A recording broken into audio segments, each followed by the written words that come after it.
Spartacus, the slave who defied an empire. They called him a savage, a gladiator, a slave, but history would remember him as something far more dangerous, a man who dared to say no to Rome. He was born free, somewhere in the mountains of Thrace, a warrior by blood, a soldier by training. But the empire does not care for freedom. They captured him, stripped him, chained him, sold him like cattle. Thrown into the brutal world of gladiator schools, where men were trained to die for Roman entertainment. In the blood-soaked sand of the arena, Spartacus learned something. Pain is temporary, fear is a tool, and freedom is worth everything. In 73 BC, the chains snapped. With just kitchen knives and stolen weapons, Spartacus led a prison break from the gladiator school at Capua.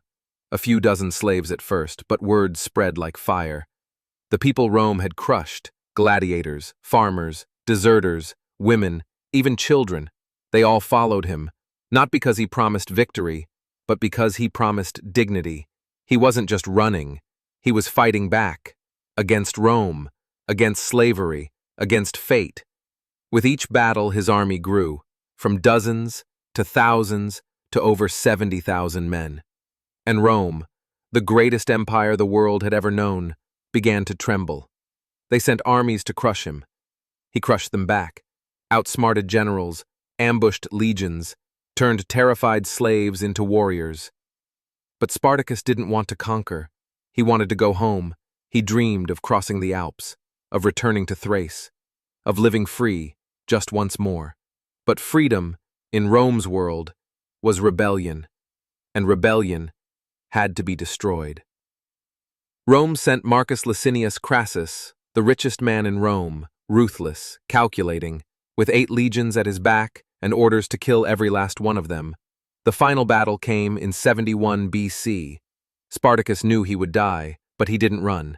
He rode into battle at the front, sword in hand, roaring like thunder, ready to meet death on his feet.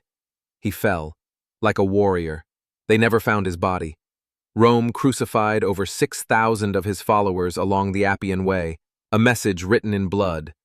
This is what happens when you defy Rome. But what they didn't understand is that Spartacus never truly died. He became an idea, a symbol, of defiance, of resistance, of the fire that lives in every human soul that refuses to kneel. This is the story of the slave who shook an empire. This is the story of Spartacus.